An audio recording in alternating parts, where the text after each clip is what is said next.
సమ్మక్క సారక్క జాతర అంటే అందరికీ గుర్తొచ్చేది మేడారం. కానీ మేడారం రూపురేఖలతో కొలువైన సమ్మక్క సారక్క మేడారం జాతరను తలపించేలా మరో మేడారం కరీంనగర్ పెద్దపల్లి జిల్లాల మధ్య ఓ దట్టమైన అడవి ప్రాంతంలో మరో మేడారంగా పేరు ప్రఖ్యాతలు కలిగిన వేరుగుపల్లి నీరుకుల్ల జాతర గత 40 సంవత్సరాల నుండి ఆదివాసీ గిరిజనుల సంస్కృతి సంప్రదాయాలతో ఇక్కడ జాతరను జరుపుతుంటారు. ఈ జాతరకు ఒక విశిష్టత కలిగి ఉంది. వేగురుపల్లి నీరుకుల్ల జాతరలో అమ్మవార్లను తీసుకుని వచ్చే పూజారులు ములుగు జిల్లా తాడ్వాయి మండలానికి చెందిన వారు కావడం విశేషం. అయితే మేడారం జాతర ఎలా జరుగుతుందో వేగురుపల్లి నీరుకుల్ల జాతర కూడా అచ్చం మేడారం జాతరకు ఏమాత్రం తగ్గకుండా లక్షలాదిగా భక్తులు ఛత్తీస్గఢ్, మహారాష్ట్ర, మధ్యప్రదేశ్ ప్రాంత నలుమూలల నుండి ఇక్కడికి వచ్చి సమ్మక్క సారక్కలను దర్శించుకుని ఆశీస్సులు పొందుతారు.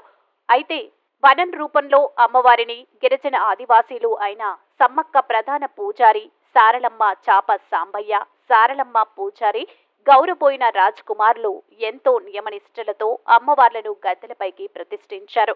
వేగురుపల్లి నీరుకుల్ల జాతరకు భక్తులకు అన్ని సౌకర్యాలు చేసిన trust board chairman Narasayya. Telangana అదే ఉంటుంది, అదేం మారదు.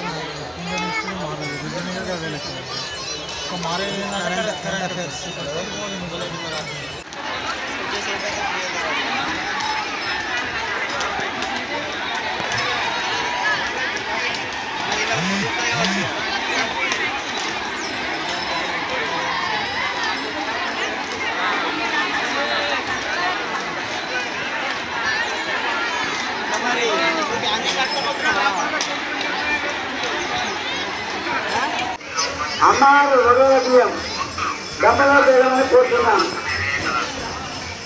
అమ్మవారి ప్రసాదం రసపుర చెట్ల మరియు కోళ్ళు మరి అమ్మవారితో